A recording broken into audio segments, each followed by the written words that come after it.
Bonjour à toutes, bonjour à tous. Bienvenue à Débattez-vous, le premier débat confiné du mouvement positif Il fera beau demain. Alors, comme vous le savez peut-être, Il fera beau demain est un dialogue citoyen ouvert à tous ceux qui ont envie de construire un nouveau mouvement politique afin de rendre confiance dans l'avenir et de réconcilier les citoyens et la politique. Nous nous donnons un an pour créer ce nouveau mouvement et nous avions planifié de nombreux événements en Wallonie et à Bruxelles durant ce printemps. Nous avons bien entendu dû les suspendre, mais nous voulons poursuivre la réflexion autrement. Et donc, nous tentons d'organiser des événements en ligne autour d'un panel d'experts. Nous souhaitons réfléchir avec eux à partir de l'expérience de confinement que nous vivons tous et avec cette question en tête. Le jour d'après doit-il ressembler au jour d'avant? Alors, l'exercice est expérimental. Nous débattons sur la plateforme non commerciale de Jitsi et nous diffusons nos échanges en direct sur le site Facebook de Il fera beau demain. Alors, je ne vous cache pas que c'est un peu de la haute voltige technologique et qu'il est possible qu'il y ait quelques problèmes, quelques difficultés techniques, on verra bien. S'il y en a, nous vous présentons d'avance nos excuses. Alors, ce premier panel est consacré à l'économie. Et donc, au-delà des indispensables mesures de soutien immédiat apportées à l'ensemble du tissu économique, des plans de relance sans précédent sont annoncés, et des plans de relance qui n'ont rien de comparable, au moins depuis la Seconde Guerre mondiale. On fait souvent référence d'ailleurs au plan Marshall ces jours-ci dans la presse. C'est à mon avis une analogie qui est au moins significative de l'ampleur des plans de relance qui seront nécessaires au lendemain de cette crise sanitaire. Alors, nous allons nous demander si ces plans de relance doivent servir à rétablir à l'identique le système économique tel qu'il était en vigueur jusqu'il y a quelques semaines, ou s'ils doivent plutôt être mis à profit pour accélérer la transition vers un système économique peut-être à la fois plus durable, plus qualitatif, plus humain. Alors, pour en discuter, j'ai autour de moi 4 invités. Marie-Hélène Ska, qui est secrétaire générale d'un des principaux syndicats, la CSC. Bonjour Marie-Hélène. Bonjour.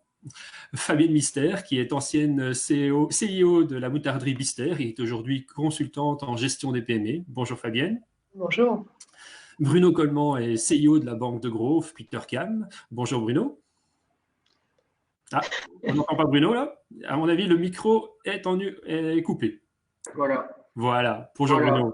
Bonjour à tous. Merci d'être là. Vous me voyez en habit civil et aussi parasé. Parce que j'ai décidé que c'est pas grave. Je confiné, je fais des économies de rasoir. Jusqu'à la fin du confinement. Ça fait partie du côté expérimental. Je me ressemblais à Arnaud Zachary à tout prix. Voilà. Et donc nous entendons son rire, mais c'est Arnaud Zachary qui est notre 4e invité. Il est secrétaire général du CNCD, le Centre national de la coopération et du développement. Et Arnaud vient de publier un nouveau livre, Mondialisation et national-populisme, la nouvelle grande transformation. Bonjour Arnaud. Bonjour. Vous venez d'horizons très différents, donc syndicats pour l'une, entreprise, finance et non marchands, davantage tournés vers l'économie nationale pour les uns, davantage tournés vers l'international pour les autres. Et bien pour moi, ce sera d'autant plus intéressant d'avoir vos différents points de vue et de voir si vous partagez la même vision de ce que l'on doit faire de ces plans de relance et de savoir s'il faut donc rétablir le système tel qu'il était ou s'il faut accélérer la transition. Alors, des personnes nous suivent sur Facebook, elles ne seront pas oubliées. Damien, qui est ici présent, voilà, Damien nous relayera les commentaires et questions que vous poserez sur la page d'Il fera beau demain. Bonjour Damien. Bonjour. N'hésitez donc pas à participer et à commenter sur Facebook tout au long de cette discussion.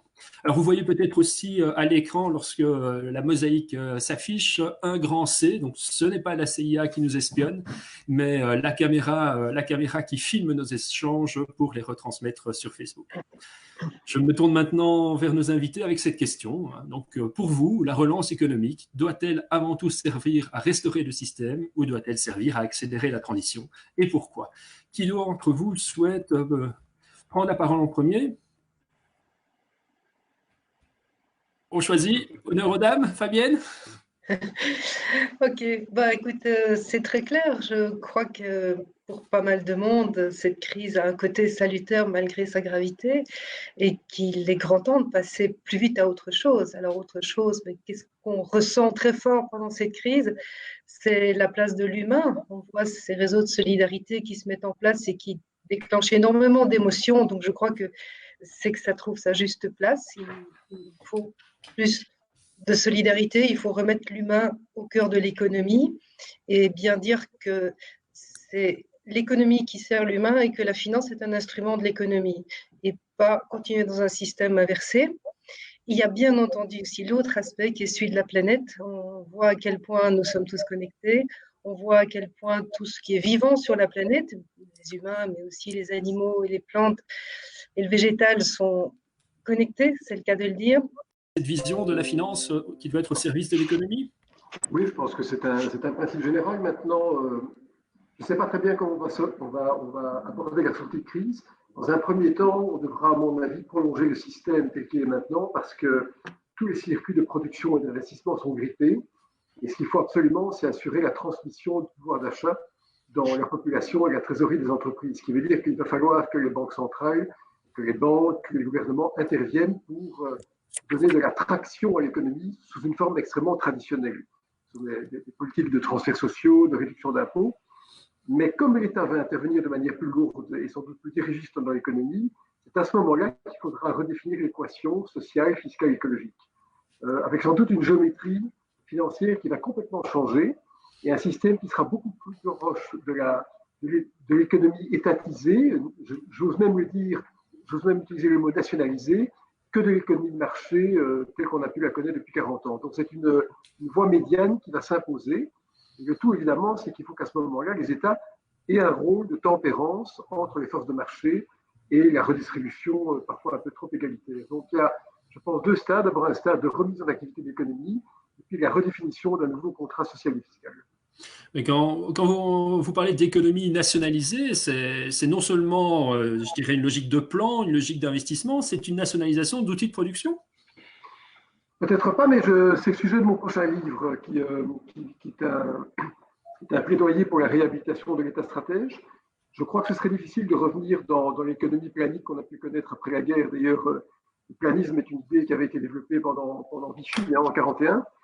Par contre, avoir une meilleure délimitation, et moi-même je suis tombé dans l'erreur d'ailleurs idéologique, entre ce qui ressortit à la sphère marchande et d'autre part les biens sociaux, ça me semble utile. Et je crois que les États se sont un peu subordonnés au marché pendant trop longtemps.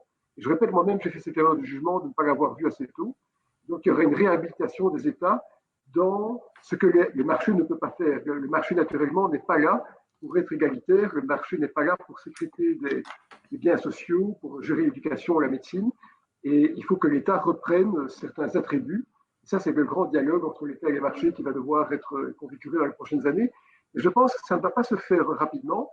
Et donc, si on nationalise des choses, je dirais plutôt qu'on va recollectiviser certains services en délimitant la part du privé et du public. Alors, entendre une des têtes de pont de la finance plaider pour une telle revalorisation de l'État, ça doit vous faire plaisir, Marie-Hélène?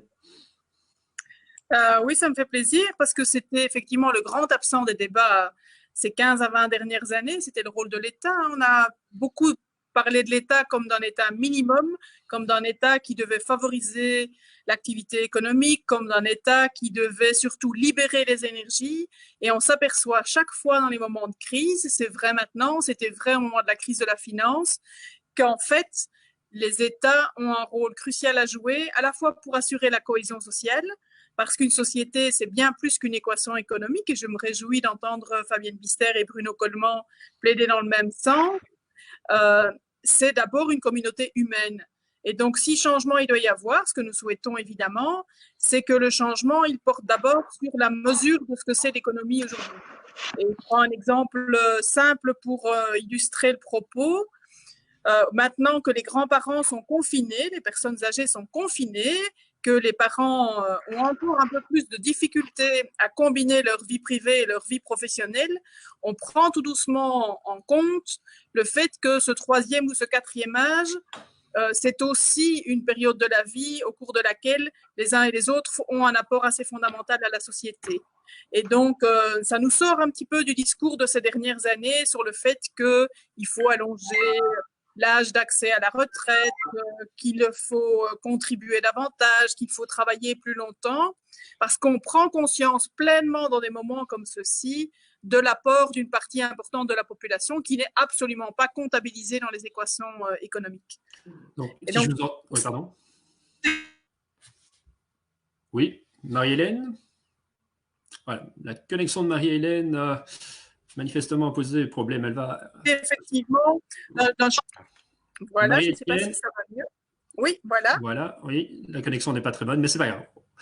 On te réentend. Donc, je disais, c'est simplement un changement d'axe. C'est reprendre conscience que le rôle de l'État, il est crucial et qu'une société, elle ne fonctionne que si elle assure la cohésion de sa population et de ses territoires.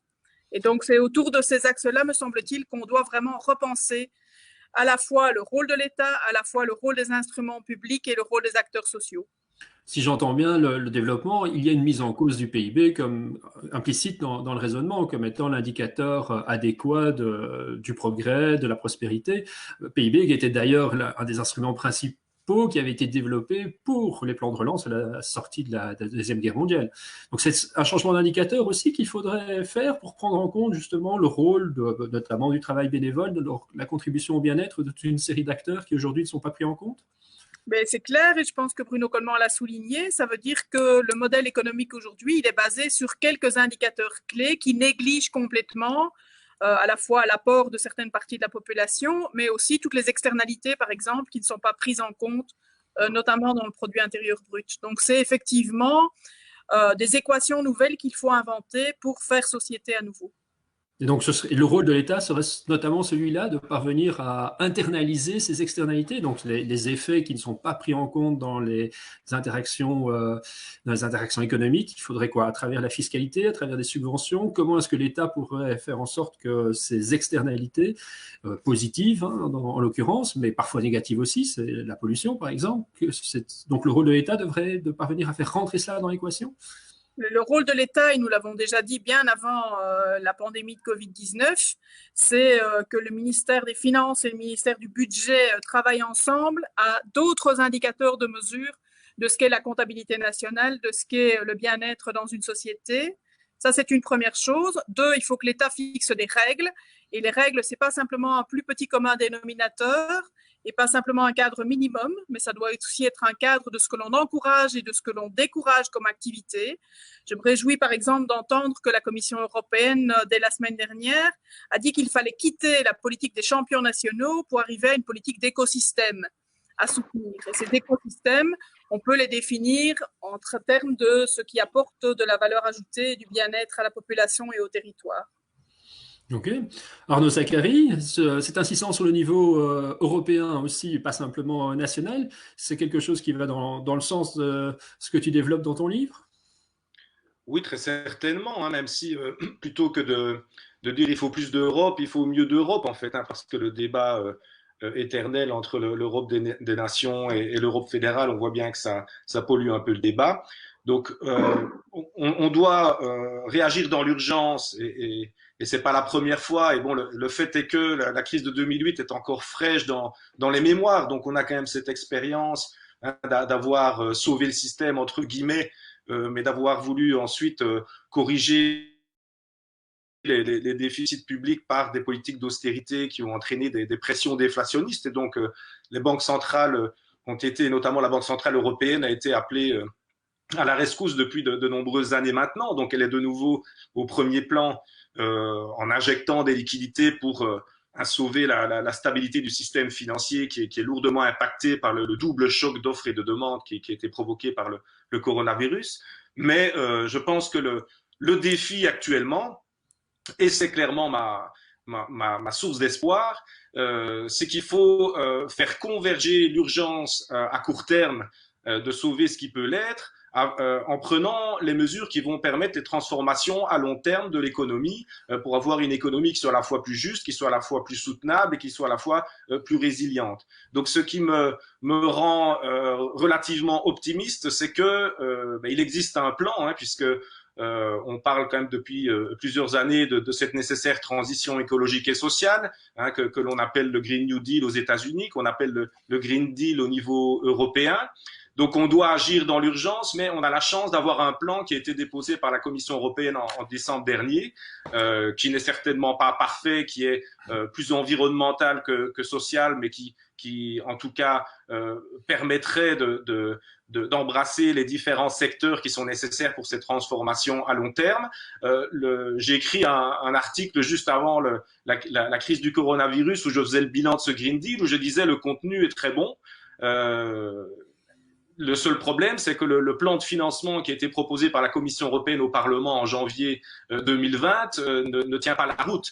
Or, on est maintenant dans le contexte où on va devoir lâcher des milliers de milliards d'euros à l'échelle mondiale, mais en particulier aussi à l'échelle européenne.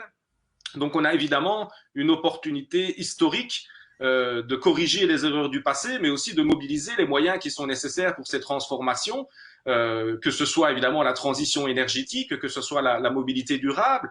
Et d'ailleurs, par rapport à ce que disait Bruno Coleman, il est intéressant de noter que parmi les secteurs les plus en difficulté qui vont avoir besoin du sauvetage des États, on trouve notamment le secteur de l'énergie et le secteur des transports, que ce soit le transport aérien ou le secteur automobile. Donc, il faut de nouveau tirer les leçons des erreurs passées. Et si on sauve ces secteurs, il faut aussi poser des conditions de durabilité pour que ces secteurs se transforment en cohérence avec le Green Deal. Et puis, plus fondamentalement, c'est évidemment la question de soutenir le développement d'une économie circulaire et relocalisée, puisqu'on voit bien qu'on a une série de problèmes d'approvisionnement, notamment en matière de santé.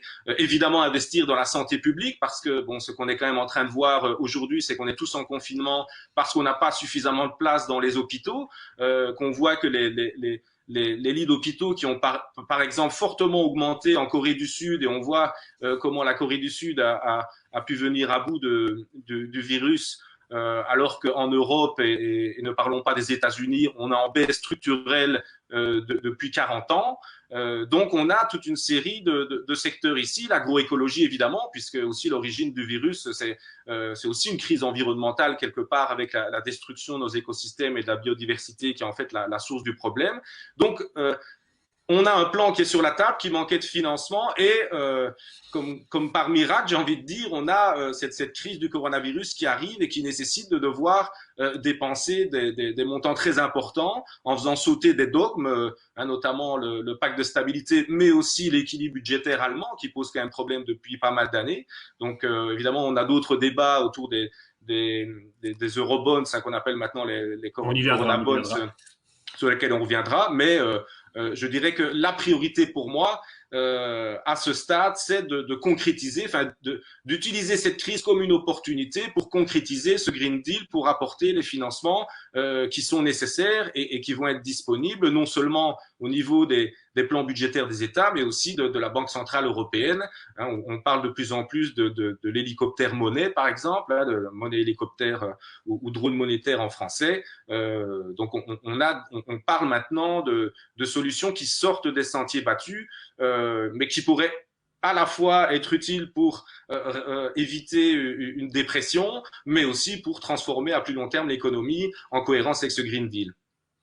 Merci Arnaud. C'est frappant, c'est que vous semblez tous les quatre être d'accord sur le fait que le jour d'après ne doit pas ressembler au jour d'avant, mais je ne sais pas si ce consensus cache un véritable accord, ou bien si la manière dont vous imaginez ce jour d'après va différer des uns des autres. Et donc, est-ce derrière votre aspiration à un changement, quelles seraient les propositions plus précises? Alors Arnaud Zacharie vient déjà d'avancer en suggérant que les plans de relance doivent être articulés au Green Deal. Vous seriez sur la même longueur d'onde, Bruno Coleman? Oui, je pense que d'abord une remarque préalable. Je pense que quand on examine ce qui s'est passé depuis 40 ans, c'est qu'en fait, on est rentré dans un système qui a exigé une mobilité du travail très importante, trop importante par rapport à ce qui est possible, selon un système américain. Et aux États-Unis, les gens bougent énormément, et donc la circulation du travail est consubstantielle au système. Chez nous, et je parle de l'Europe, on a des systèmes d'État-providence qui sont très différents, qui entretiennent une certaine immobilité du travail, d'où la collision qu'il y a entre une sphère marchande qui s'est emballée et des populations qui sont restées dans un rapport très étroit à l'État, contrairement aux États-Unis. Et donc, on a un hiatus de modèle maintenant qui devient très apparent. Alors, quand on parle du Green Deal, je pense que je peux rejoindre tous les propos. Finalement, on va devoir tenir compte du prix des externalités. Et je suis certain que personne ne va vouloir revenir dans le monde d'avant. Moi, quand je vois le ciel de Bruxelles maintenant, sans tracé d'avion, c'est un peu dommage, c'est un voyage utile évidemment, et que je me suis rendu compte que je voyais même la Lune sans pollution à 2h30 cet après-midi, je me suis dit qu'il y avait quand même des réalités auxquelles on va s'accoutumer de manière positive. Et une des façons d'avoir un Green Deal, c'est de mettre en œuvre cette fameuse taxe CO2, alors que c'est 40 € ou 100 € la tonne, je ne sais pas très bien. Et en tout cas, ça permettra d'imposer de manière étale et cohérente le prix, notamment de la pollution, dans le prix des biens et des services qu'on utilise de manière commune. Donc, il y a certainement des choses à faire. Et puis l'autre élément, c'est qu'à partir du moment où on a tous compris qu'on rentrait dans une logique où la création monétaire serait là pour financer les États, au prix peut-être d'un peu d'inflation, puisque les rotatives à billets vont être utilisées pour acheter des obligations d'État qui elles-mêmes vont devoir financer tant des dépenses sociales que des projets d'infrastructure, eh bien on peut imaginer que la Banque centrale soit le prêteur en dernier ressort pour financer la transition climatique. L'idée n'est pas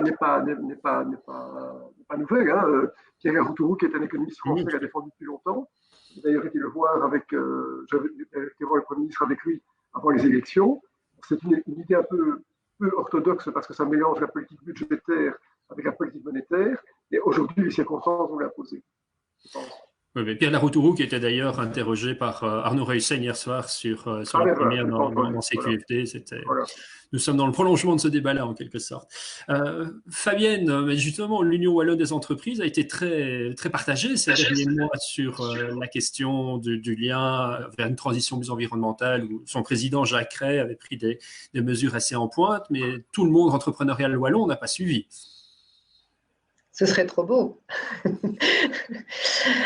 Je ne veux pas parler au nom de l'Union wallonne, bien entendu. Non, bien sûr. J'ai participé à pas mal de débats là-bas, mais moi, je ne peux parler qu'en mon nom à moi. C'est déjà pas mal. C'est déjà pas mal, oui. Voilà, c'est bien. Ça va bien avec moi-même, pas de souci. Mais c'est vrai que je crois qu'il y a des gens qui s'accrochent peut-être à un modèle parce qu'il est connu. Je veux dire, forcément, tout changement sur le plan psychologique induit des résistances. Et dans certaines entreprises, de manière réaliste, si les progrès vont dans le bon sens et que c'est bien expliqué, bien communiqué, il n'y aura pas de raison que ça se passe mal. Après, si on prend Jacques Rey, c'est quelqu'un d'assez visionnaire, donc il est souvent, non pas un pas devant tout le monde, mais 2 ou 3, que ce soit en termes de gestion du personnel, de réflexion sur bien des domaines. Et peut-être qu'il n'a pas communiqué de la manière la plus compréhensible pour tout le monde. Ça, c'est un autre. Mais c'est toujours intéressant de l'écouter, en tout cas. Après, c'est pas pour ça qu'on a la solution pour mettre tout ça en œuvre concrètement, directement. Non, mais justement, quand Bruno Gollman suggère une taxe CO2, ça signifierait une augmentation du coût de l'énergie. Ça pourrait poser des problèmes quand même de compétitivité pour les entreprises. Ça dépend. Si on donne de grosses primes aux investissements qui, eux, vont dans l'autre sens, vont vers les énergies renouvelables, parce que le problème, c'est toujours le financement. Bon, effectivement, aujourd'hui, ça coûte moins cher d'acheter une cuve à mazout, même triple paroi, que d'installer du photovoltaïque qui pose en plus pas mal de questions à certains niveaux environnementaux ou d'autres. Les sources d'énergie renouvelable ne sont pas si facilement accessibles pour les PME. Et rappelons que 98,5% des entreprises belges comptent moins de 50 personnes. Donc, si on facilite et techniquement et financièrement l'accès à des énergies renouvelables, il est évident que les entreprises n'auront aucun problème à aller dans ce sens-là. On retrouve le rôle stratège là, de l'État et sa capacité alors, ou son rôle qu'il aurait à internaliser, externaliser, notamment par des jeux de fiscalité et de subvention, et donc d'avoir un impact sur le prix. C'est vrai qu'en fait, on parle d'une économie de marché, mais actuellement, les recettes publiques représentant 50% du PIB, on peut dire à la grosse louche que la moitié du prix est fixée par l'État, par les subventions et par la manière dont il impose. Il faut intervenir, le hiatus, oui. Effectivement, on peut argumenter du fait et légitimement que l'État est déjà très présent dans l'économie, puisque 50% du PIB est rebrassé par l'État. Pas de l'argent qui disparaît en fumée, c'est de l'argent qui est simplement redistribué. Oui, bien sûr. Mais en même temps, la part pas de la mainmise, mais en tout cas de la rencontre de l'État et de la sphère marchande est en train de diminuer, puisque la sphère marchande est désormais mondialisée et en partie digitalisée. Et donc, on a un double hiatus, c'est que l'État est écartelé entre des biens sociaux qu'il doit fournir et des marchés, et qu'en plus, ces marchés lui échappent parce qu'ils ont une autre formulation qu'auparavant. Donc, ça veut dire que toute reconfiguration du monde va passer par une relocalisation d'activités, non pas peut-être par une démondialisation, mais par des politiques industrielles beaucoup plus cohérentes pour assurer des périmètres de connexion plus stables et homogènes entre les économies. Et au niveau national ou au niveau européen? Je pense que ça ne peut être fait qu'au niveau européen, parce que si c'était fait au niveau national, les petits pays seraient par la force des choses sans doute écartés, ce ne serait pas souhaitable. Mais par exemple, la grande faiblesse de la zone euro, c'est que, non content de n'avoir pas bien assumé la liberté de circulation des personnes et des capitaux, on n'a pas une politique industrielle. Donc c'est maintenant qu'il faut repenser les choses, non seulement sous l'angle économique, mais aussi sous l'angle monétaire. Mais Marie-Hélène, lorsqu'on parle de taxes CO2, effectivement, ça peut poser un problème de compétitivité pour les entreprises, mais ça peut aussi peser sur le pouvoir d'achat des travailleurs. Comment vous positionnez, la CC ou toi personnellement te positionne par rapport à cette taxe CO2? D'abord, je remarque que même dans le monde d'après, on continue à utiliser les mots d'hier. Parce qu'on continue à parler de compétitivité, on continue à parler de coûts, on continue à parler de primes, on continue à parler de fiscalité. Et donc, il faut qu'on comprenne bien que le problème majeur du capitalisme, c'est qu'il connaît bien la logique de coût, il ne connaît pas la logique de la valeur réelle des choses. Et donc, c'est quand même assez frappant, si je peux faire cette parenthèse, qu'avec la pandémie que l'on connaît maintenant, l'État retrouve une parole sur ce qui a de la valeur, c'est-à-dire la vie des uns et des autres, et ne raisonne pas d'abord en termes d'équation budgétaire, de coûts, de politique de stabilité, d'équilibre des 3% du déficit, etc. Donc, je pense que ça, c'est quand même un message qui doit pouvoir rester aussi pour demain et après-demain, c'est de raisonner à nouveau avec ce qui a de la valeur aujourd'hui, sauver des vies, investir dans les services publics, investir dans, par exemple, les soins de santé. Au-delà de ça, sur la taxe CO2, nous on est demandeurs depuis longtemps à la CSC, y compris d'une taxe par exemple, c'était évoqué tout à l'heure par Arnaud Zacharie, la transformation du secteur automobile et aéronautique sur une autre politique de fiscalité, notamment sur les voitures dites les voitures salaires. Il faut qu'on réintègre le vrai salaire dans une négociation entre des entreprises et des travailleurs avec un coût vérité, par exemple, du transport. On est favorable depuis très longtemps, et au niveau européen d'ailleurs, à une taxe kérosène au niveau de l'aéronautique. J'entends aujourd'hui toutes les compagnies aériennes, pour prendre cet exemple-là, qui sont au bord de la faillite, mais elles sont au bord de la faillite tous les 5 ans, puisqu'elles font en moyenne beaucoup d'années avec des pertes et puis quelques années avec des bénéfices exceptionnels. Alitalia vient d'être reprise et nationalisée par le gouvernement italien. La Lufthansa est en mauvaise position, Air France aussi. SN Brussels Airlines demande maintenant entre 200 et 300 millions au gouvernement belge. C'est un secteur, par définition, qui nécessiterait une approche européenne couplée avec une taxe pour le kérosène, en disant, voilà les moyens de relance. Si on veut un secteur de l'aviation avec des compagnies aériennes demain au niveau européen, eh bien, qu'est-ce que l'Europe met sur la table et à quoi est-ce qu'elle le couple obligatoirement? Donc, comment est-ce qu'on couple la transition écologique avec des changements de comportement et avec une aide au déploiement du secteur? C'est un exemple parmi d'autres, mais il y en a pas mal d'autres. On va être confronté très pratiquement d'ici 2 semaines, 3 semaines à 1 mois maximum à des licenciements collectifs massifs dans toute une série de secteurs. Vous savez comme moi que tout le secteur en Belgique de la distribution non alimentaire est fermé aujourd'hui. Ça représente des dizaines de milliers d'emplois, donc de familles qui sont dans l'incertitude. C'est tous les magasins, Trafic, Bloqueur, Casa et compagnie. Il faudra se poser la question de savoir de l'avenir de ce secteur demain, dont les liquidités sont quasi à zéro et dont les plans de solvabilité sont aussi assez mauvais. Donc, ce sont des exemples tout à fait concrets sur lesquels l'État aura son mot à dire, mais aussi, je pense, tout un chacun doit pouvoir se dire qu'est-ce qu'on veut et qu'est-ce qu'on veut maintenir et surtout, que faisons-nous avec les personnes qui sont actives aujourd'hui dans ces secteurs-là et qui en tirent l'essentiel de leurs revenus. Merci. Mais si on veut construire ces alternatives, Arnaud Zacharie, est-ce que l'une des contraintes qu'il ne faudrait pas desserrer, c'est finalement la mise en concurrence à l'échelle mondiale des espaces politiques européens et nationaux en ce qui nous concerne, qui justement sont mis en concurrence par rapport à ce qui peut se faire en Chine ou aux États-Unis, et donc sans avoir quelque chose comme des mécanismes d'ajustement aux frontières, on parle parfois d'écluses sociales et environnementales. Est-ce que la mise en place d'une taxe E2, est-ce que la mise en place de normes sociales et d'investissement dans un service public, est-ce que c'est possible? Ben, je pense que non. En tout cas, en ce qui concerne la taxe carbone, elle doit être obligatoirement liée à un mécanisme d'ajustement aux frontières. Pourquoi? Ben parce que si on impose une taxe carbone aux producteurs européens et que le reste du monde ne doit pas la payer, ben on risque de se faire inonder d'importations moins chères et moins durables parce qu'ils ne devraient pas payer cette taxe. Et je pense d'ailleurs que ce mécanisme d'ajustement aux frontières, il ne va être que temporaire. Pourquoi? Parce que si vous êtes un pays ou une économie extra-européenne, que pour avoir accès au marché européen, vous devez répondre à ces conditions, ce mécanisme d'ajustement aux frontières pour rester en cohérence avec la tarification carbone qui existerait au niveau européen. Si vous laissez les choses en place, la recette fiscale va être touchée par l'Union européenne, alors que si vous appliquez les mêmes mesures de tarification carbone dans votre économie, vous pourrez avoir accès au marché européen et en plus, c'est vous qui toucherez les recettes fiscales. Pour que tout le monde comprenne bien, comment fonctionne ce mécanisme d'ajustement aux frontières?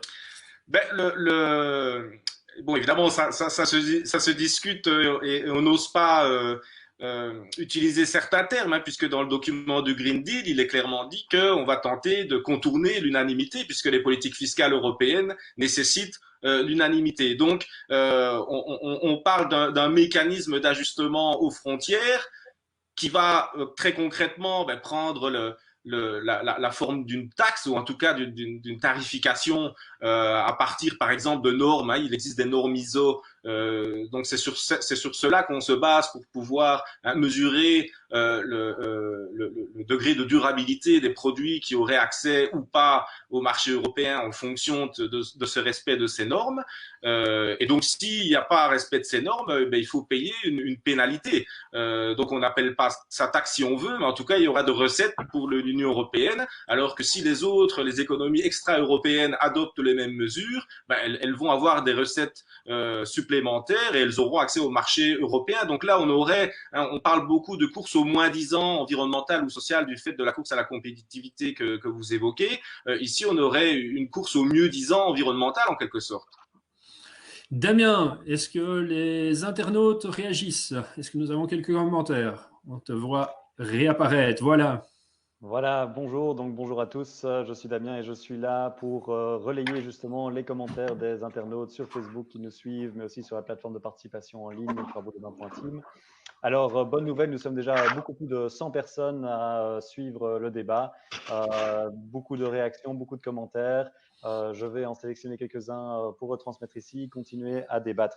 Je pense par rapport à la question de base, à savoir si il faut passer à un nouveau paradigme, et par rapport aux différentes contributions qu'on a pu voir sur la plateforme, j'ai l'impression que la majorité des gens ont tendance à dire oui, avec un grand point justement sur le climat, sur le social, mais aussi sur la relocalisation. Je crois que c'est quelque chose qui vient très souvent.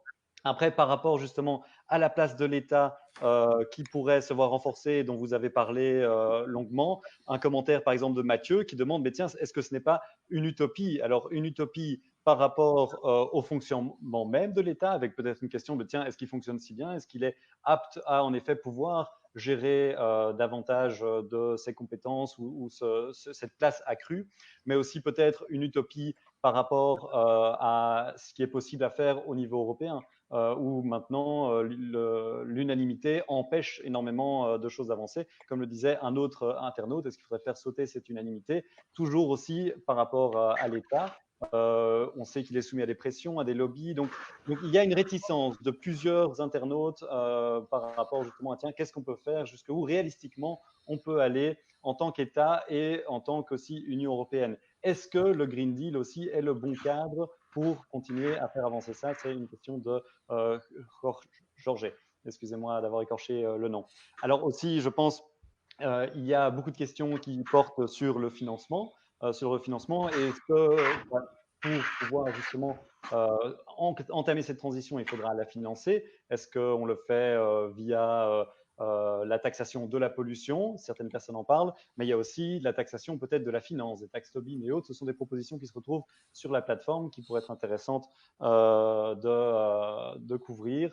Et aussi, je crois, une question qui revient, que certaines personnes relayent, par exemple Gianni, c'est finalement aussi ce dilemme et cette tension. Comment est-ce qu'on va gérer cette tension entre pouvoir d'achat et écologie, entre le social et l'écologie, par rapport à deux priorités que tout le monde a à cœur, en tout cas ce que je peux lire et mon impression par rapport aux différents commentaires.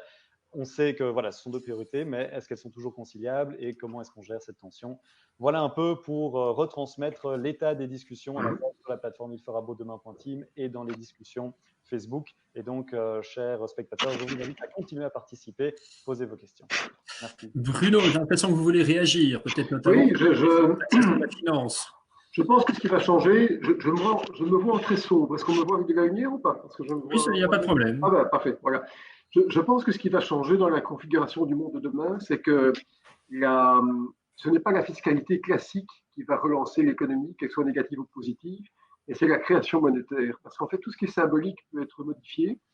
Et comme on l'a vu sous forme d'amorce il y a maintenant 5-6 ans, on va voir les banques centrales progressivement inonder l'économie avec de l'argent. Ça va être un déluge monétaire. Et c'est ça qui va permettre, je crois, de fluidifier toute cette transition dont on parle maintenant. Donc, on n'est plus dans une logique de compartimentage entre les États, les banques traditionnelles et les banques centrales. Il va y avoir un rapprochement des trois opérateurs. C'est important de le garder à l'esprit parce qu'on n'est pas habitué à cette configuration. Et cette création monétaire, c'est donc la planche à billets. Donc, c'est le fait d'avoir. La planche à billets, voilà. qui est un tabou depuis une quarantaine d'années et qui, dans le cadre de l'euro, est absolument interdit, bien que ça ait été mis en œuvre maintenant depuis 5 ans. La crainte, évidemment, c'est d'avoir des États qui soient non disciplinés, qui ne respectent pas des contraintes budgétaires et donc qui mettent en œuvre des politiques de déficit budgétaire qui eux-mêmes sont porteurs d'inflation si on réescompte les dettes. Mais on est entré dans un monde où finalement l'inflation est très réduite parce que la population vieillit. Et on voit d'ailleurs une corrélation entre le taux d'épargne prudent d'une population et l'âge. Et d'autre part, les gains de productivité sont en tassement. Donc en fait, les années 70, qui ont été la référence pour on va dire la flambée inflationniste, ne sont pas transposables à l'économie d'aujourd'hui. Et c'est plutôt une bonne nouvelle. Ça veut dire que finalement, on va pouvoir fluidifier l'économie par une irrigation monétaire sans que trop rapidement l'étalon monétaire perde de sa valeur. Arnaud, vous avez la parole. Tu veux réagir? Je voulais réagir là-dessus parce que ça me semble un sujet tout à fait fondamental et je pense comme Bruno qu'il va falloir sortir des sentiers battus, mais il ne faut pas non plus croire qu'on ferait n'importe quoi en faisant appel à la Banque Centrale Européenne ou dans d'autres pays, faire appel à leur Banque Centrale. Pourquoi?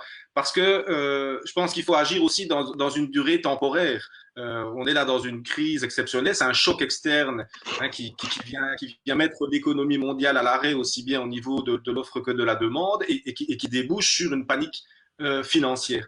Mais donc les banques centrales et la Banque centrale européenne doivent réagir à court terme et on pourrait, comme on parle de Corona Bonds, on va devoir emprunter uniquement pour répondre à ce choc externe, aux conséquences de ce choc externe d'un point de vue budgétaire.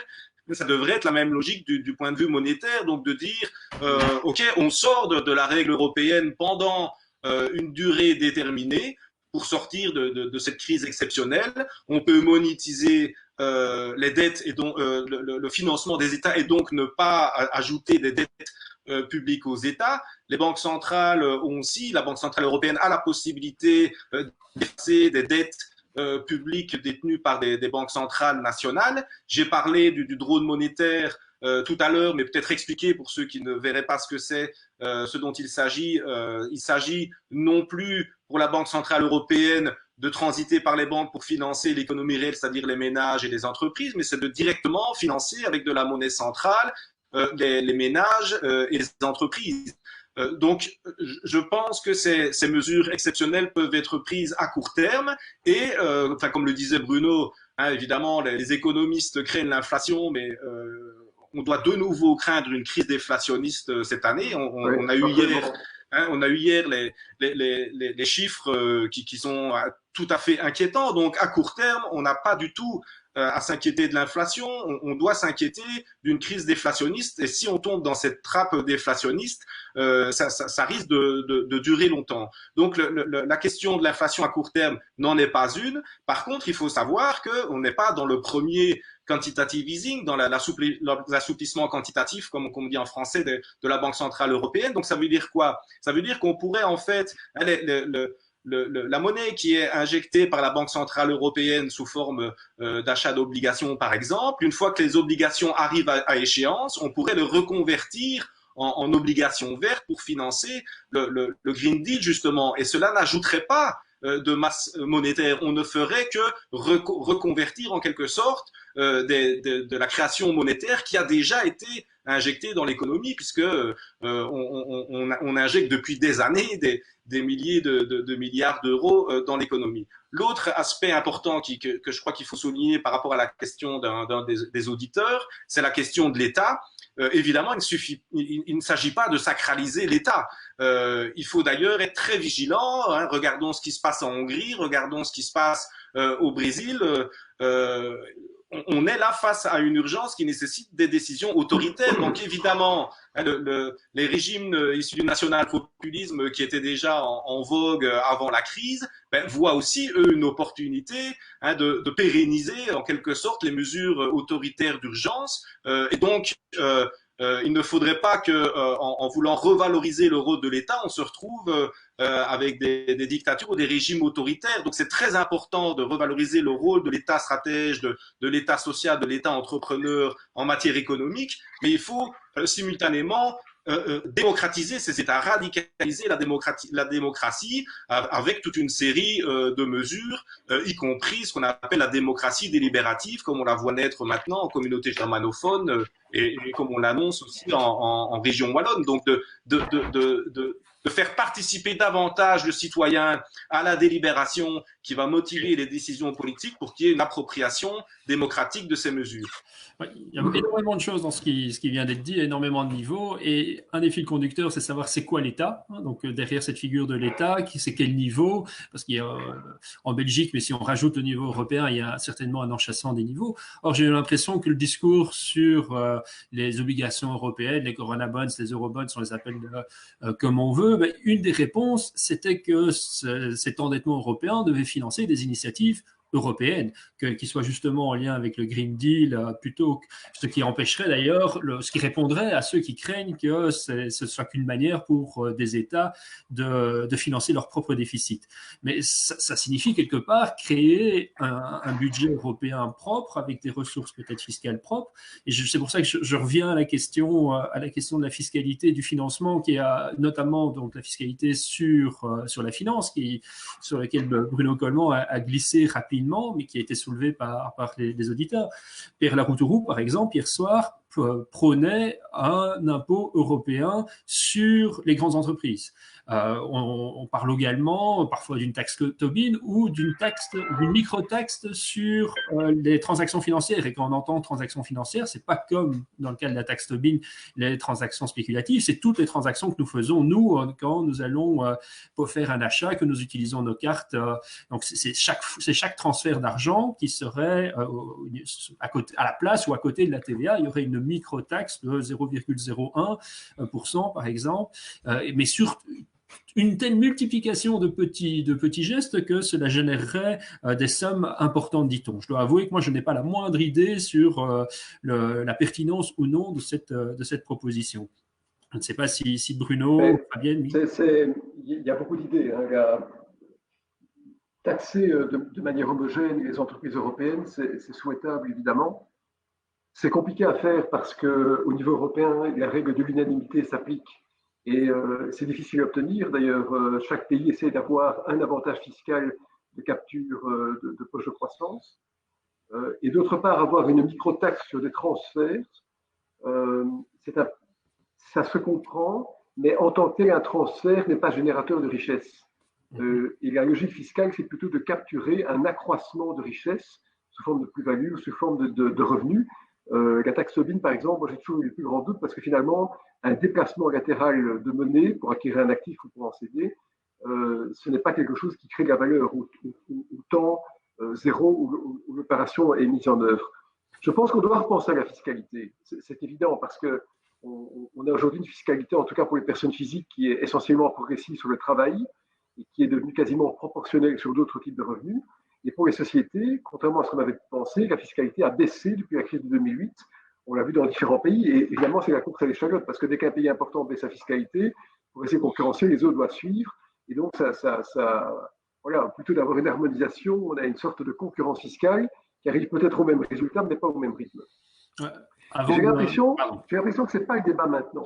Moi, il me semble, mais de nouveau, je n'essaie pas de défendre intellectuellement un courant idéologique, mais il me semble que l'urgence de l'économie et de la chute de croissance sont telles que ce qu'on doit absolument maintenant faire, c'est irriguer l'économie avec de l'argent.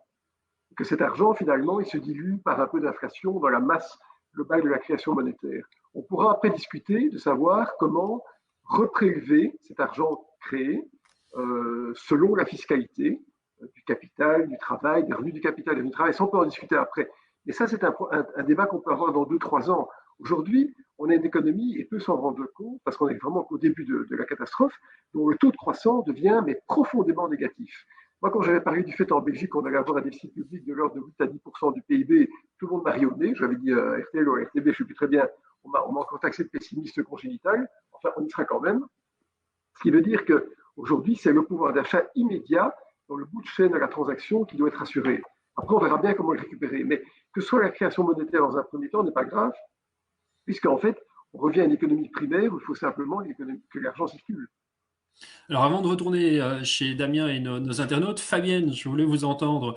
C'est une taxe sur européenne sur les grandes entreprises. Comment est-ce que du côté des PME, on verrait cela comme étant finalement une taxe de plus sur la création de richesses ou comme étant quelque chose qui rééquilibrerait la concurrence entre les grandes entreprises et les PME, puisqu'on sait que les grandes entreprises ont davantage de facilité que les PME à faire, on va dire, de l'optimisation fiscale pour rester poli. Personnellement, je trouve que ce genre de taxe, c'est un discours un peu trop démagogique. C'est pas parce qu'on est. À quel moment arrête-t-on la notion de grande entreprise? Bien sûr, elle est définie légalement au niveau européen, c'est clair, mais quel est l'intérêt? Moi, je pense que ce qui serait plus intéressant, c'est d'inventer des systèmes vraiment efficaces, efficients, qui mobilisent l'épargne. Il y a des montants faramineux qui sont là, qui attendent d'être placés, qui attendent d'être investis. Et simplement, assez légitimement, les particuliers ou certains fonds hésitent très fort à investir. Je ne parle pas évidemment rien que le dernier mois, mais d'une manière générale, comme on ne sait pas où on va, on ne savait déjà pas trop comment allait se dessiner l'avenir avant cette crise sanitaire. L'argent n'est pas facilement mobilisable et les banques centrales, les banques nationales et la Banque centrale européenne ont beau baisser les taux, on voit bien que ça reste là avec un sentiment de peur, de panique. Et bon, l'idéal pour moi, c'est plutôt d'investir que d'essayer de trouver du financement. Des sous, il y en a. Alors, on va en mettre plus? Oui, probablement. Ok, c'est une mécanique économique classique qu'on revoit un peu différemment.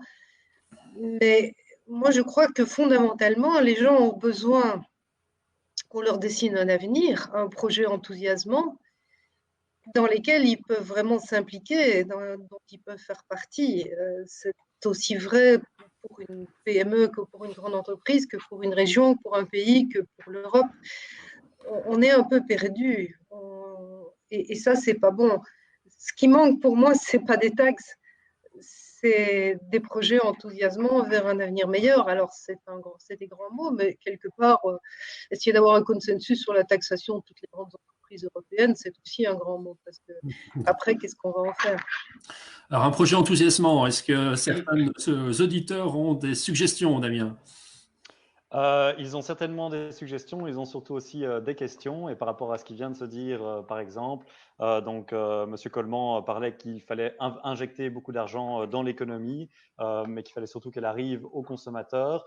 Je crois qu'une question pertinente qui traite à ce niveau-là et qui vient de François est la suivante. Est-ce que les liquidités injectées par la BCE via les banques privées ne vont pas enrichir les banques elles-mêmes plutôt que finalement de réussir à faire percoler l'argent? Donc, comment est-ce qu'on fait percoler l'argent? Et alors, peut-être pour faire un lien avec une proposition sur la plateforme de participation ilferabeaudemain.team, est-ce que ce n'est pas alors le moment d'introduire un revenu universel, de donner l'argent directement aux personnes?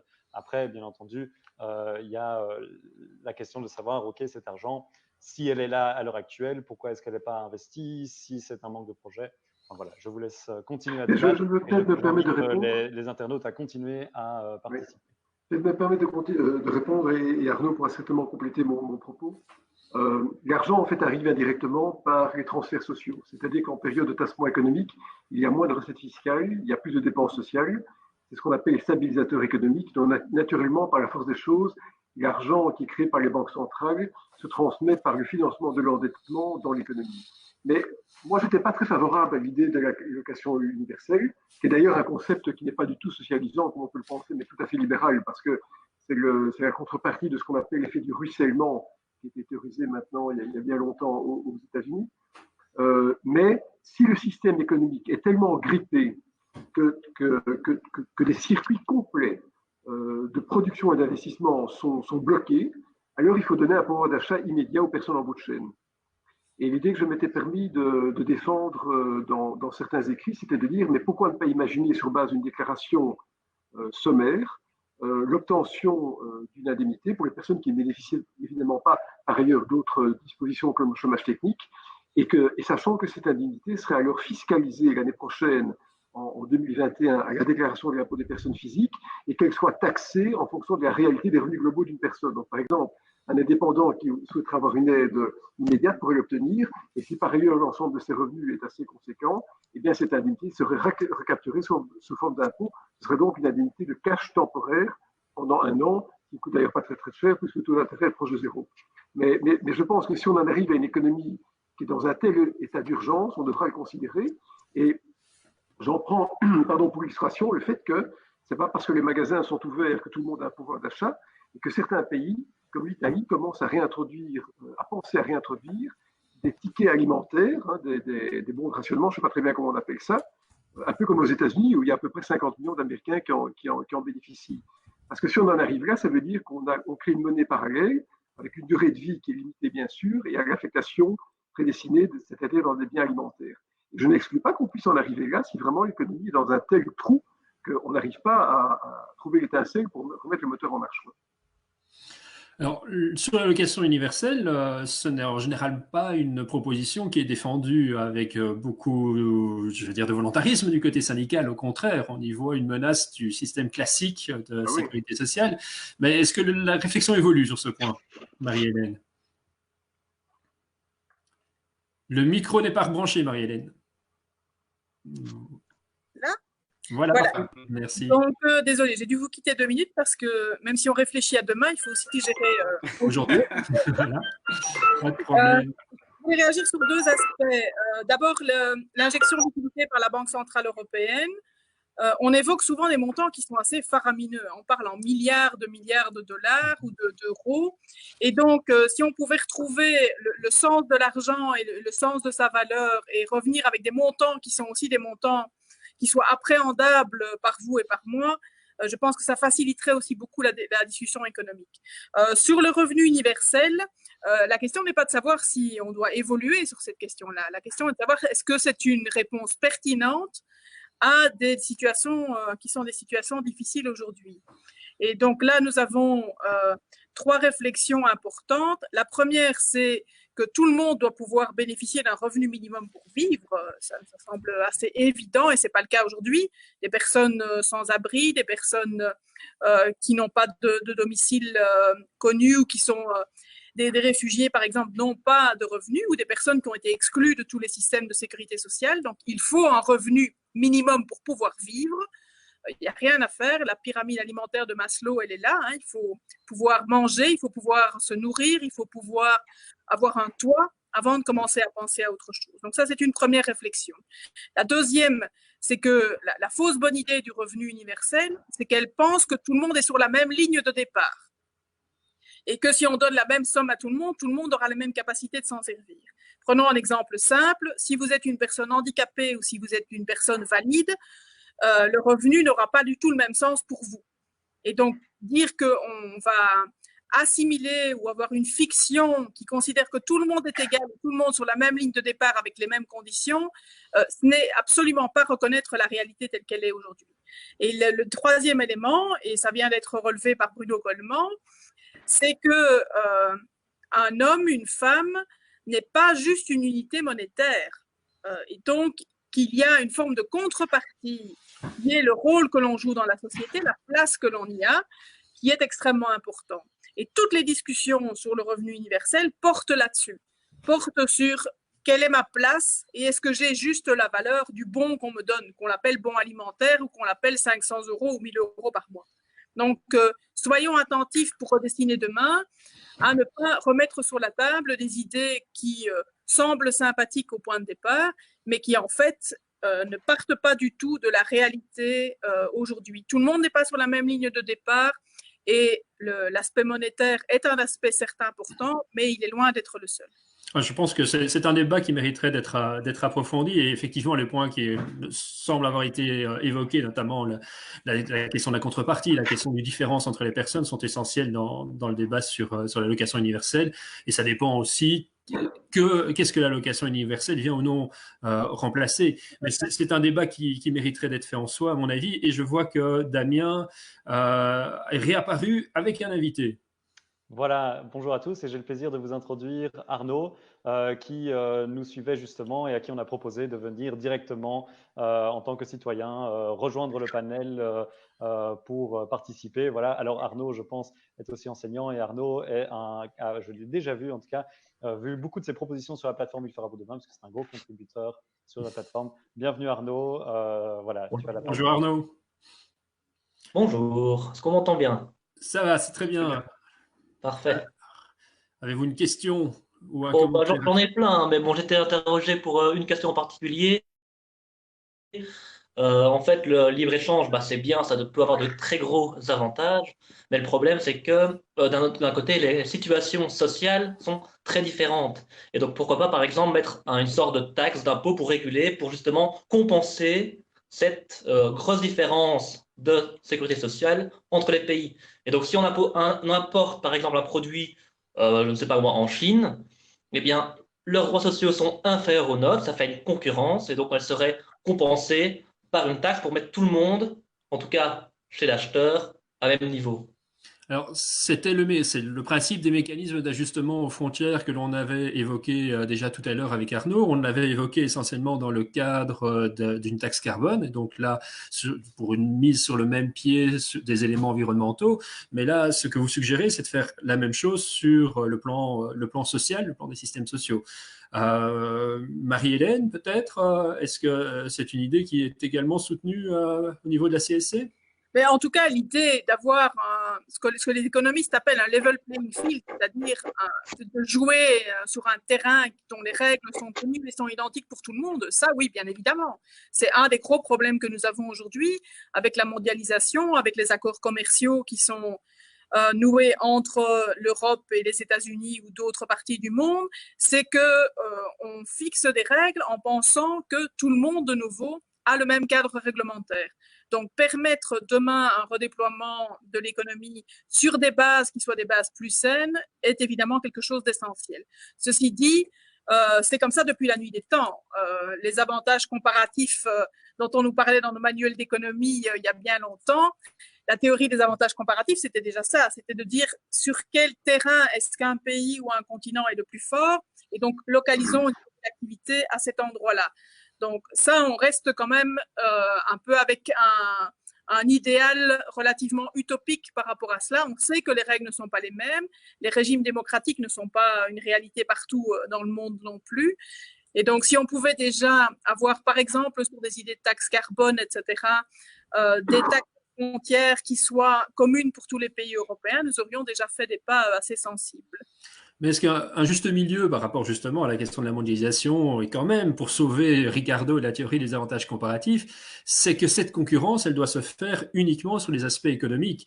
Et la mise en place de mécanismes d'ajustement aux frontières aurait le mérite, j'ai l'impression, de neutraliser la concurrence sociale, la concurrence fiscale, en définitive la concurrence des systèmes politiques, mais de maintenir la question des avantages comparatifs sur le plan strictement économique. Donc, est-ce que c'est pas là, finalement, le moyen terme entre les bienfaits d'une mondialisation et du commerce international sans la mise en concurrence des États?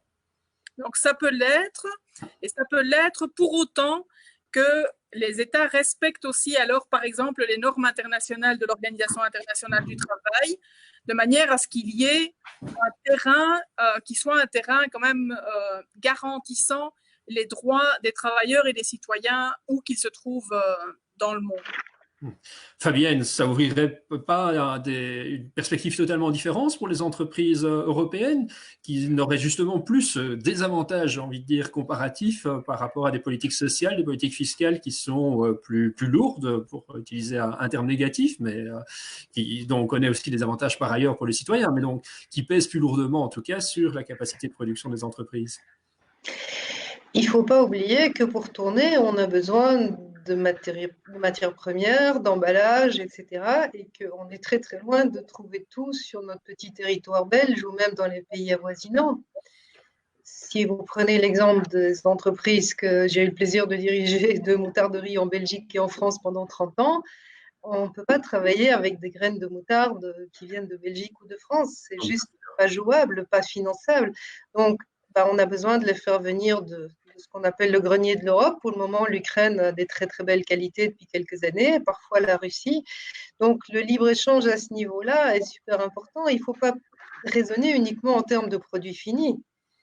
D'ailleurs, c'est trop limitatif. Alors, je n'ai pas de solution miracle à proposer, mais il faut prendre en compte toutes les données. Je veux dire, pendant 7 ans, les verriers européens se sont regroupés pour ne plus faire que des bocaux très faciles à fabriquer. Vous voyez, le genre de bocal très cylindrique sur des machines qui allaient extrêmement vite. Heureusement qu'il y avait la Chine à ce moment-là. La Chine n'était pas l'ennemi. Sans la Chine, on fermait l'usine, nous.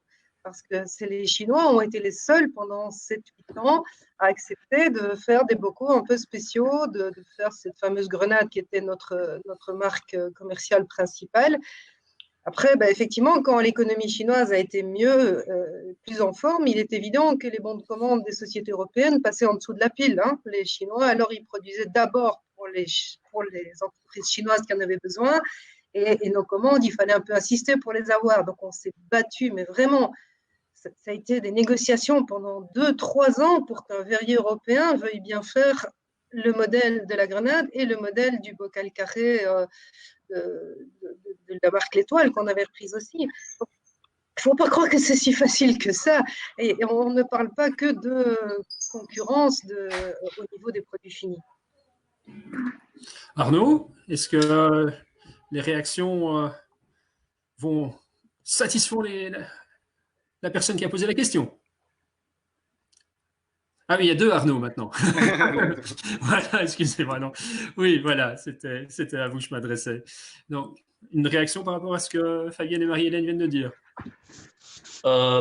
Oui, enfin, c'est un peu décevant, moi je trouve, de dire oui, mais les gens ont essayé, ça n'a pas fonctionné, et pendant ce temps-là, alors que ça marche pas, on continue encore à faire des nouveaux traités, des nouveaux traités, des nouveaux traités. Il y a quelques jours, l'Europe a fait un traité avec le Vietnam, je pense, en plein milieu de confinement et de crise sanitaire, où on montre bien que la mondialisation doit être freinée, en tout cas pas totalement libre dans tous les sens tout le temps.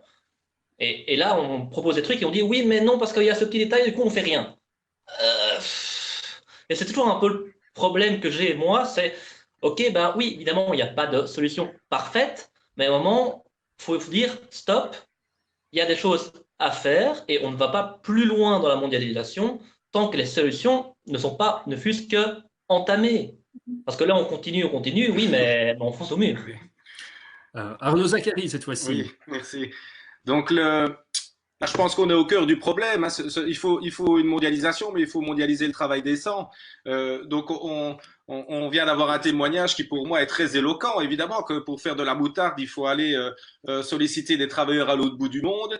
Et moi qui travaille dans la coopération au développement, je dis encore heureux, et c'est très bien, il faut des emplois et du travail décent dans les pays en développement. Mais à partir du moment où on laisse chaque entreprise laissée à elle-même et qui devrait trouver une filière vertueuse pour s'assurer que les normes sociales sont bien respectées à l'autre bout du monde, on sait très bien que c'est impossible puisque les chaînes de valeur, comme on les appelle, les chaînes de production mondiale, elles sont en fait d'une opacité totale. Et ce qu'on constate, c'est que les producteurs belges, quand ils doivent se fournir à l'autre bout du monde avec plusieurs étapes dans la chaîne de valeur, en fait, ils n'ont absolument aucune visibilité, il n'y a aucune traçabilité, il n'y a aucune transparence. Donc la première chose à faire, et c'est pour ça que l'Union européenne et les États doivent imposer des règles qui s'imposent à tous, parce qu'autrement, une entreprise qui voudrait être durable ou qui voudrait respecter le travail décent se retrouve avec un handicap de compétitivité évident. Mais à partir du moment où on fixe les règles claires pour tout le monde, alors il n'y aura plus de problème pour les entreprises, elles seront toutes dans le même bain et donc elles seront tous dans ce level playing field que Marie-Hélène abordait tout à l'heure, mais avec la nécessité de respecter les normes de travail décent. Donc, en l'occurrence, c'est exactement la même chose que pour le mécanisme d'ajustement carbone aux frontières que j'expliquais tout à l'heure.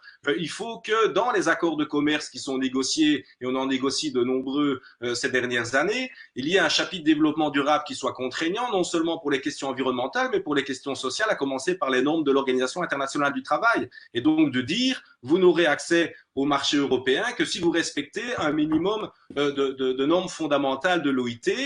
De nouveau, si vous ne le faites pas, il y a une pénalité. Et là, ce que je prône, c'est de faire en sorte que la recette issue de cette pénalité soit reversée aux pays en développement dans un fonds de promotion du travail décent, parce qu'on sait très bien que ça, à court terme, ça implique des efforts aux États pour de développer des normes, mais on sait aussi que la course au moins-disant social est perdante. Je connais aucun pays en développement qui s'est développé avec des salaires toujours plus bas. On cite toujours le cas de la Chine. La Chine, depuis 10 ans, a des niveaux de salaire qui augmentent de 15% par an. Donc, on a encore beaucoup de travail en matière de nombre de l'OIT, il n'y a pas de droits syndicaux, etc. Mais si on ne fixe pas des conditions, et on est le premier marché de consommation au monde, donc il n'y a aucune entreprise qui pourra se passer du premier marché de consommation au monde. Donc l'important est de fixer des normes et qui vont devenir de nouveau des normes mondiales, puisque on devrait évidemment les adopter à l'Organisation mondiale du commerce, mais on sait que c'est complètement paralysé. Donc il y a des dizaines et des dizaines d'accords bilatéraux, régionaux de commerce et d'investissement. C'est dans ces accords-là, et d'ailleurs les chapitres développement durable, ils existent. On a beaucoup parlé du CETA, donc nous on s'est mobilisé contre le CETA. Pourquoi? Parce que il y avait justement ce chapitre développement durable qui n'était pas contraignant. Donc ce qu'on expliquait, c'est que le problème n'était pas le commerce. Le problème, c'est que le CETA, il fait 1800 pages.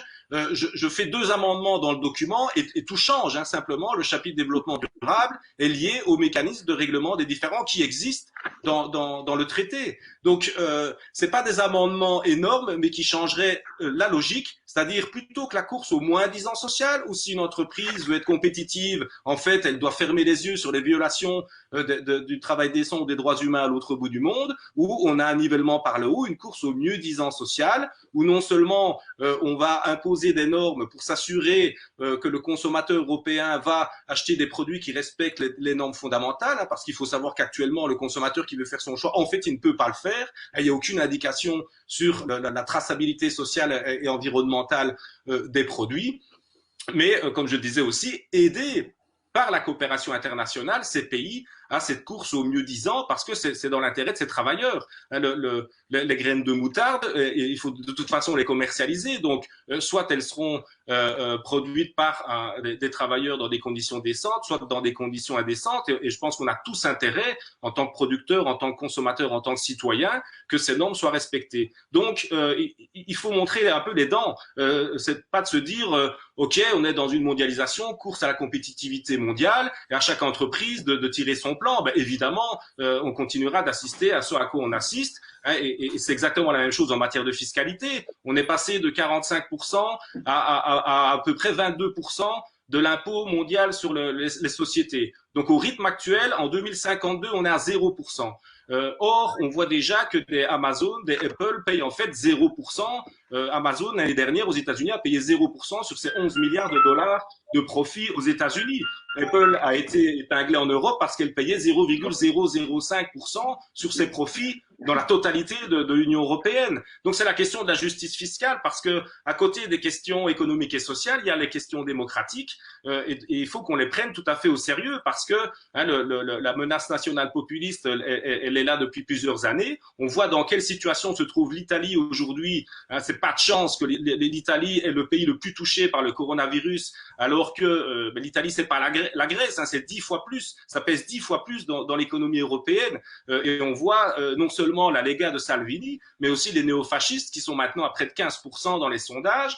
Donc si l'Italie bascule avec un gouvernement d'extrême droite, là on va vraiment avoir de sérieux problèmes. Donc prendre en compte cette question environnementale, sociale et de justice fiscale, qui n'est pas seulement un enjeu économique et social, qui est un enjeu démocratique de premier plan. Et je termine, c'est d'ailleurs pour ça que pour moi, il faut des taxes européennes, qu'elles soient sur les transactions financières, sur le carbone ou autres. Pourquoi? Parce qu'il faut que l'Union européenne puisse démontrer sa plus-value vis-à-vis du citoyen. Donc plutôt que l'union des transferts, où on va attendre pendant encore des siècles que les pays riches financent les pays pauvres, ce qui est absolument inopérant. Je veux dire, l'Allemagne ne va jamais, enfin un pays riche ne va jamais accepter de transférer des budgets aux pays plus pauvres d'Europe. Ça serait d'ailleurs planter les clous dans le cercueil de la construction européenne. C'est pour ça qu'il faut des revenus propres de l'Union européenne pour qu'elle soit en capacité de financer de manière visible des plus-values pour l'ensemble des citoyens européens. Et alors là, le citoyen, on verra la frontière, la fracture entre l'Europe et le citoyen qui va se résorber. Et d'ailleurs, le drone monétaire que j'évoquais tout à l'heure, c'est aussi ça, c'est la Banque centrale européenne qui va verser un chèque aux citoyens. Donc le citoyen verra que l'Europe s'intéresse à lui et qu'il y a un intérêt à la construction européenne. Si on ne fait pas ça, on va vite retrouver le feuilleton de la Grèce avec l'Italie dans le rôle de la Grèce, et ce qui est nettement plus grave que la Grèce parce qu'elle pèse 10 fois plus. Merci Arnaud. Bruno, donc on a bien compris qu'il ne s'agirait pas de tourner le dos à la mondialisation, mais de peut-être avoir une mondialisation où l'humain est remis au centre de l'économie, pour reprendre l'expression par laquelle Fabienne a commencé ce débat. Mais est-ce que ça ne demande pas en définitive une réforme en profondeur de l'Organisation mondiale du commerce? Est-ce que finalement ce ne sont pas des mots qu'on a déjà entendus depuis quand même de longues années, mais on a l'impression que rien ne bouge et que les citoyens n'y croient plus vraiment? Oui, c'est correct. Je crois que la vraie mondialisation a commencé en 2001 quand la Chine a rejoint l'OMC. Mais j'ai peu d'espoir à placer dans des bouleversements de grandes structures internationales. Ça prend du temps et le temps est compté. Moi, j'ai plutôt l'impression que c'est au niveau européen, voire national, qu'il faut réagir maintenant et avoir une réflexion très rapide sur la relocalisation des entreprises. Parce que quand on réfléchit, je parlais tout à l'heure du fait que le système américain était basé sur l'extrême mobilité du travail. Finalement, exporter une capacité de production en Chine ou ailleurs, c'est aussi en fait exporter le travail qu'on aurait pu garder de manière locale. C'est donc en fait bouger des capacités de production, bouger du capital, faute de pouvoir adapter le salaire des personnes localement ou de le faire eux-mêmes migrer vers d'autres pays. Et donc toute la logique, me semble-t-il, c'est d'avoir un certain peut-être protectionnisme au niveau européen, qui soit, comme certains d'entre vous l'ont dit dans le débat, basé sur peut-être des normes sociales qui soient comparables, ou en tout cas respectables et respectées par les uns et les autres. On ne peut plus passer dans un... Je ne crois pas qu'on rentrera, ou qu'on acceptera d'ailleurs de rentrer dans un système de nouveau de narcissisme capitaliste qui fait qu'on essaye d'emprunter le salaire bas de régions un peu lointaines, simplement au profit de notre bien-être immédiat. Donc on va devoir, je crois, restaurer un certain nationalisme, un certain protectionnisme, et pas basé sur des logiques américaines, sur des logiques peut-être de normes sociales. Merci beaucoup. Arnaud, merci.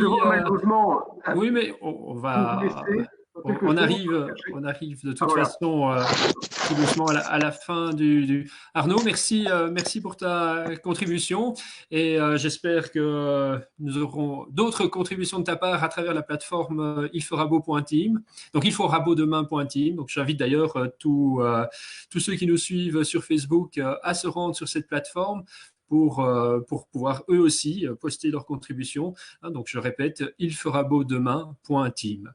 Damien, est-ce qu'il y a encore des conclusions, d'autres commentaires d'internautes?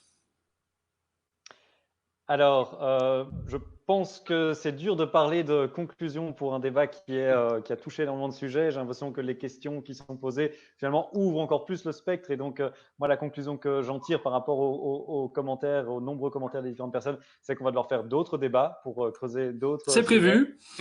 Tant mieux. Voilà. Mais donc, je ne vais pas essayer de faire une conclusion, puisque là, il n'y en a pas en tout cas. Ce serait trop dur. Par contre, en effet, rajouter que par contre, l'ensemble du débat sera débriefé sur la plateforme aussi et que donc tout le monde pourra y retrouver les idées qui ont été faites. Voilà. Est-ce que l'un d'entre vous veut rajouter quelques mots de conclusion en ce qui les concerne? Mais peut-être dire que pour préparer demain, il faudra que nous utilisions aussi d'autres mots. Et donc, j'espère que le message est passé. On pourra sortir un petit peu du triptyque coûts, dépenses, compétitivité, etc. Et pour y intégrer un peu la valeur des choses. Merci Marie-Hélène, merci de la participation. Bruno, avant de partir. Non, je pense que c'était un débat très intéressant et finalement, cette crise nous force tous à sortir de balises intellectuelles. Le monde de demain n'appartiendra pas à ceux qui ont un biais cognitif et qui veulent absolument rester dans le monde d'avant avec des pensées répétitives. Et c'est ça qu'il faut espérer finalement, c'est que cette crise fasse ressortir chez chacun d'entre nous le meilleur et déclenche une véritable réflexion politique. Parce que si le monde politique n'admet pas cette remise en question, d'autres profils, et Arnaud y a fait référence, vont émerger, peut-être pas les meilleurs. Et je crois que les citoyens n'accepteront pas d'avoir des pays qui sont gérés comme ils l'ont été récemment. Il y a vraiment il y a un point de discontinuité. Et je ne crois pas d'ailleurs que dans l'histoire, à part les grandes guerres, et même si ce phénomène est temporaire, on ne sait pas, ait pu connaître des épisodes comparables. Donc, il y a je pense, de la part de chacun d'entre nous, un besoin d'engagement humaniste, socio-économique, voire simplement politique, dans ces nouvelles circonstances. Merci, Fabienne. Je vais vous laisser maintenant, je m'en excuse. Et en tout merci cas, Bruno. Merci. Un plaisir. À bientôt. Eh bien, pour rebondir sur ce que Marie-Hélène a dit, je pense aussi qu'il y a certains mots qui ne sont plus tout à fait d'actualité pour l'avenir et que ça va demander beaucoup de changements. Je crois que les mots bienveillance, solidarité, harmonie, bon sens, le retour au bon sens dans plein de domaines, le rapprochement avec la nature, le respect du vivant sous toutes ses formes, l'aptitude collective à la responsabilité, le sens civique, sagesse, entraide, tout ça sont, je crois, des mots qui vont définir notre avenir si on veut vraiment que cette crise soit salutaire. Et je pense qu'on est très, très, très nombreux à vouloir entendre les leçons qu'on reçoit pour le moment. Merci beaucoup, Fabienne. Arnaud ? En conclusion, je dirais qu'il faut qu'on transcende les clivages traditionnels pour un nouveau paradigme et rappeler que les derniers paradigmes, si on se base simplement sur ce qui s'est passé après la Deuxième Guerre mondiale, il y a eu d'abord le compromis New Deal social-démocrate, comme on l'a appelé, pendant les 30 glorieuses, et qu'on passait de gouvernement de droite à de gauche, c'était le compromis social-démocrate qui était hégémonique, et puis il y a eu le tournant néolibéral des années 80, et donc on passe d'un gouvernement de droite ou de gauche, c'était le paradigme néolibéral qui était dominant. Donc on voit bien qu'on a besoin d'un nouveau paradigme aujourd'hui, dont on a parlé, mais qui doit clairement on doit sortir des chapelles. Et donc en mot de conclusion, c'est saluer justement l'échange d'idées et de points de vue entre des acteurs issus de secteurs différents, comme on l'a fait ce soir. Je pense qu'il faut multiplier ce type de débat pour justement confronter des idées qui proviennent de cercles différents et qui vont pouvoir créer un sens et un nouveau paradigme qui pourra s'imposer à l'ensemble de la société. Merci Arnaud. Alors, l'élaboration d'un nouveau paradigme, il faudrait identifier ce que ça peut signifier concrètement. Peut-être que justement, ce basculement de la représentation de ce qu'est le mot commerce international avec ces mécanismes d'ajustement aux frontières, la révision complète de ce que ça signifierait en termes de commerce international est peut-être un des points de basculement d'un paradigme à un autre. En tout cas, je suis moi très heureux des échanges et de voir effectivement comment on a pu rassembler autour de cette même conviction qu'il faut favoriser une transition vers un autre système de personnes d'horizons aussi différents que vous. Alors, j'ai bien entendu, à mon avis, certaines nuances, hein, notamment lorsqu'on parlait de fiscalité, soit de la finance, soit plutôt des entreprises. C'est évidemment naturel, mais c'est vraiment une des convictions qui est à la base du mouvement Il fera beau. Il fera beau demain, c'est cette nécessité de rassembler pour que l'on puisse définir un nouveau pacte social, non pas qu'il soit d'une chapelle, hein, pour reprendre l'expression d'Arnaud, mais que l'on ne peut construire qu'un nouveau pacte social qu'en mettant autour de la table l'ensemble des acteurs, avec la conviction que la transition sera certes environnementale, que la transition sera certainement sociale, mais qu'elle devrait être aussi économique. Il faudra donc avoir montré que ce nouveau paradigme est aussi un paradigme qui permettra à des entreprises de trouver des nouveaux secteurs, de trouver des